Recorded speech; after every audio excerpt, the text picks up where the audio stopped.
Hey nerds and nerdettes, I'm back for a review, this time of the Mezco Previews exclusive 112 Collective Dark Knight Returns Batman action figure. But before we get to that, it's story time. Alright, so I have a confession to make.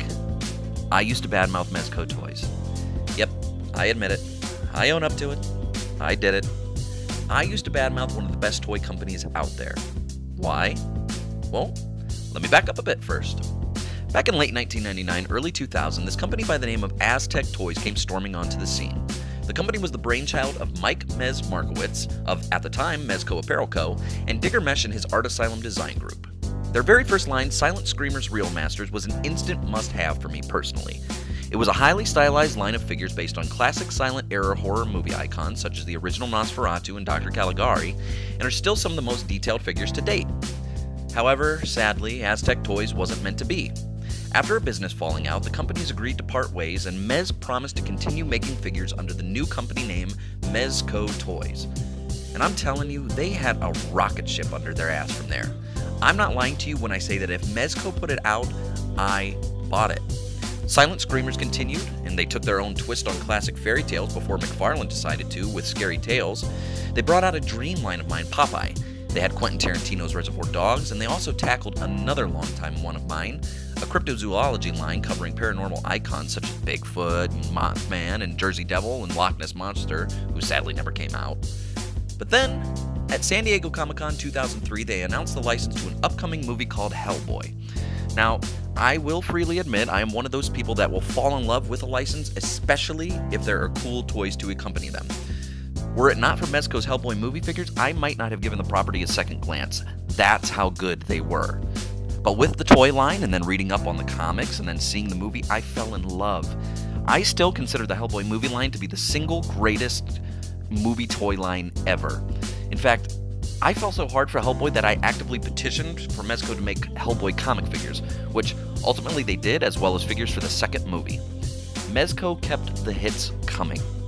Family Guy, The Warriors, Scarface, Blues Brothers, Underworld, Jack the Ripper, Miami Vice, The Goon, Edward Scissorhands, NBC's Heroes, Goonies, Austin Powers, Cinema of Fear, South Park, etc., etc., etc. And they were all done in that classic Mezco style. The other thing that they did that set them miles apart from other companies were original lines. They had in-house properties, which were what a lot of companies were beginning to stray away from at the time. If it wasn't a licensed property that had a movie or TV presence, most companies wouldn't touch it with a 10-foot pole. Gangsters Inc. was and still is a particular favorite of mine. They had Dark Carnival, Attack of the Living Dead, and again, things were good at Mezco. Then suddenly, as if overnight, nothing. Sure, they had their Living Dead dolls, but damn it, I don't collect dolls. I'm all about action figures. I collect action figures. Where are my action figures? The Hellboy comic series' third line was canceled. The second movie line was not nearly as well received due to what some would perceive as cutbacks in the sculpts and the paint departments, and in fact, you might actually still be able to find some in the clearance sections of Toys R Us's. They lost core characters in their Cinema of Fear line to NECA, so no Jason or Freddy, there's no line. Heroes was canceled.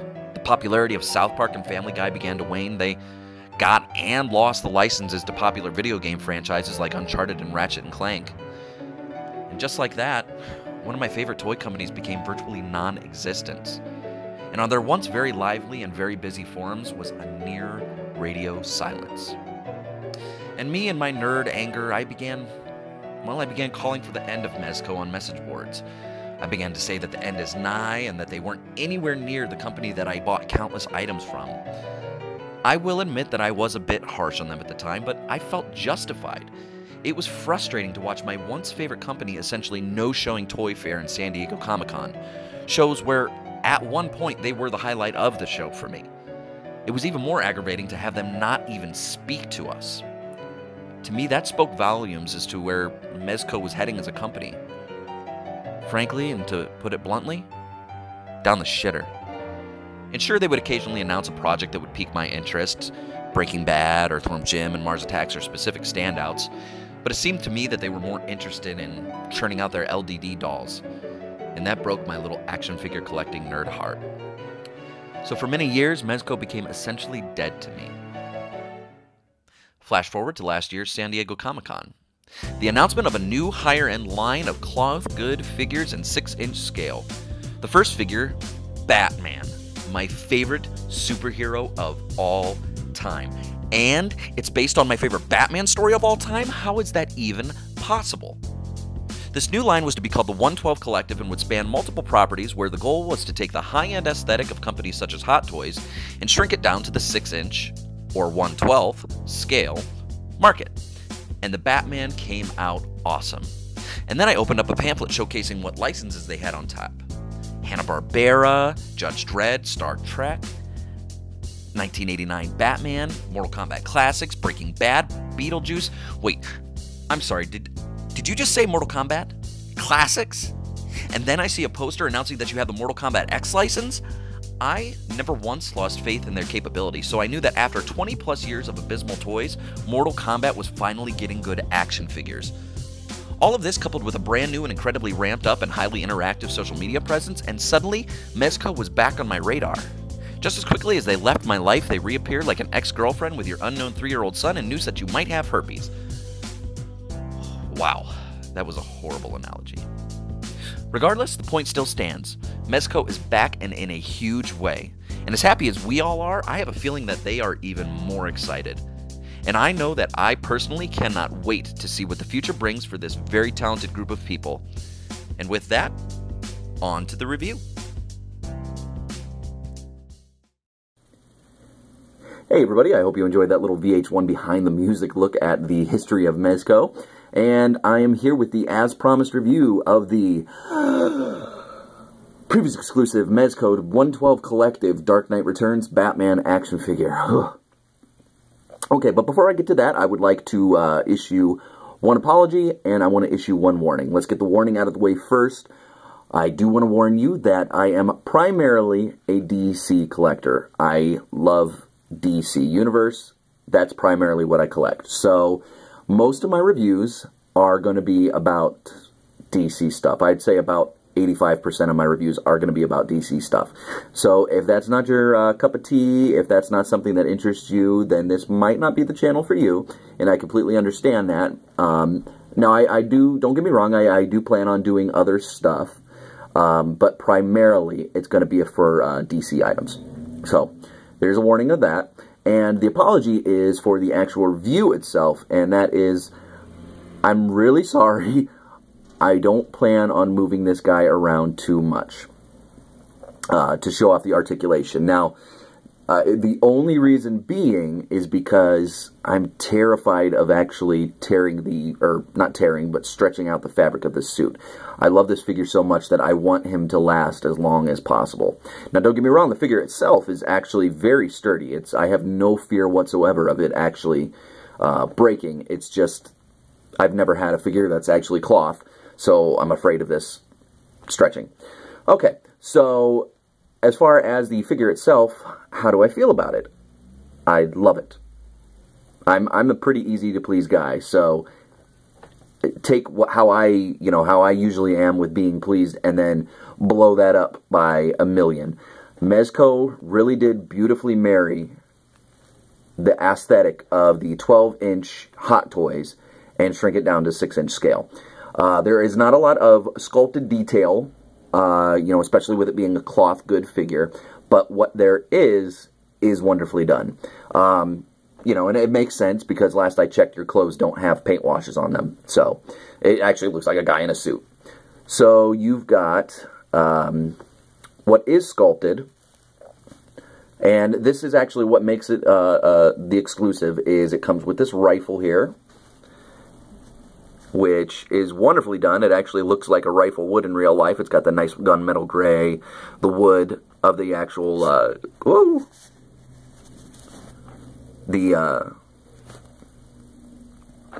rifle itself looks like it would if it were in real life. It's got a nice gunmetal gray to it, a nice silver with a black, looks like a black base underneath. The wood of the actual gun itself looks like wood. You've got the utility belt, and that's wonderfully done too, because there's lots of silver snaps and rivets and buckles, lots of little details that they could have just left out, but they didn't.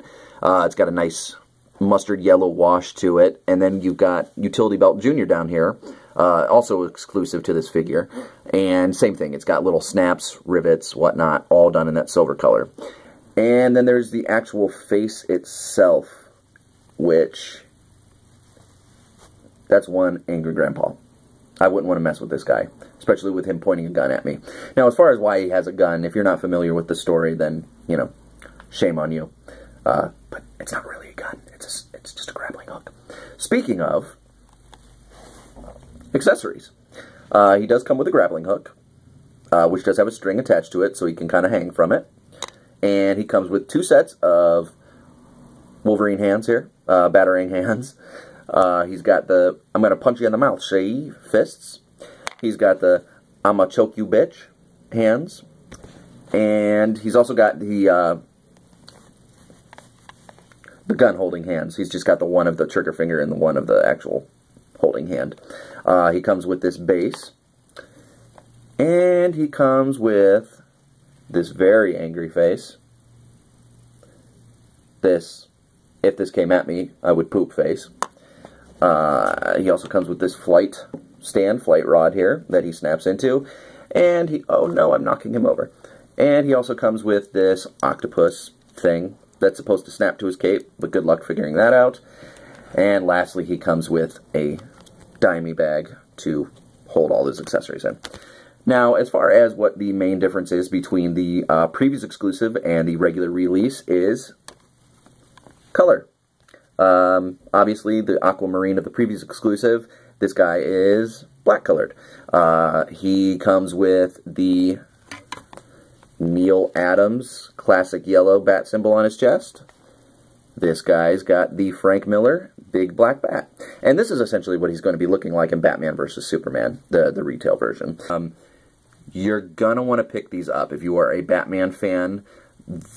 You've heard the words groundbreaking thrown a lot when referring to this line, and that is absolutely 100% true, not hyperbole. This line is groundbreaking. You're gonna want to pick these up if you're a Batman fan. You know, $65, you get all those accessories, this wonderfully sculpted figure with the cloth good. It's pretty much you're getting your bang for your buck. And the exclusivity, the rarity of this line, you're gonna want to get these. If you come across these in the wild, do not hold up. Buy these right away. The aftermarket prices of these are going to soar through the roof.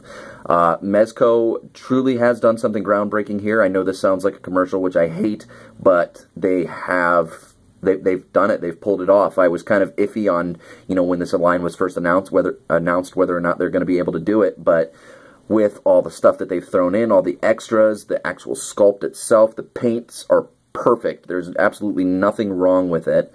Yeah, absolutely worth it. I'm hoping to have new content up every Thursday, you guys.